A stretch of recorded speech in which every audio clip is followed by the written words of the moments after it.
our caregivers have one of the most important jobs in the world, making sure that you get to be successful. That's so true. And if they are neglected in any way, shape, or form, right, it's gonna make the whole thing implode. Mm-hmm. And that's a great point.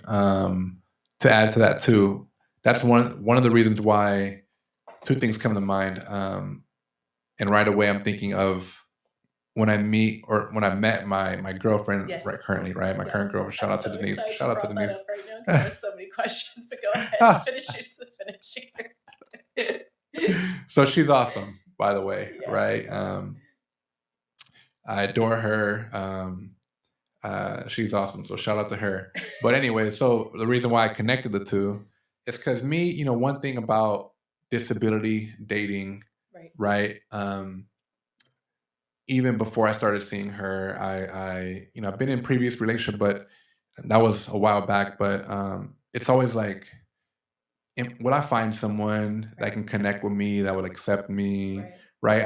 I know, I know what I'm involved in currently, but I'm just talking more in the sense of like a relationship, right?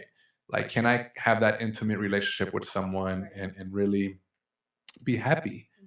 And one thing I noticed differently for me and going into relationship is I want, I'm not going to say need, I'm going to say want to be obviously the best version of myself. I think we all want this, the best version of myself, but more specifically, I want to speak to like the disability and being in a relationship and navigating that and knowing how to support one another.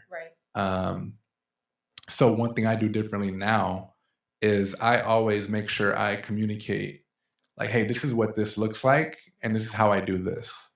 And you can support me with this, right? Like being very clear on that, on how, why this is important, how we can go about this. And at the same time, what I think I add now is like, I do this way, and I want to do this for me as much as possible, whatever this is, because I know I need certain things and help, but at the same time, I can do a lot on my own, and I don't want to put a lot on you, because I know boundaries. Exactly, and I know what that can do as far as like having someone a caregiver that's 24/7, right? Because they're also speaking to like what, for example, I've experienced also, just to add, I've gained a certain amount of independence back, and I can do a lot more on my own through that whole recovery and this journey. But there's still those times where family and people who care about you want to help you. And it's like, oh, like I'm okay, like I can do these things. So I've kind of tried to separate that, and also I think it's important that we have that communication for a person with a disability in a relationship, to talk about those things and what's the best way we can support each other. Well, you're giving people confidence to think about that, because there's a lot of people with disabilities, or who are new to disability, should I say, that I hear it in my office all the time. They already feel like a burden, up front, because holy cow, man, it is. It's a big wide load to carry initially when you first get injured, right?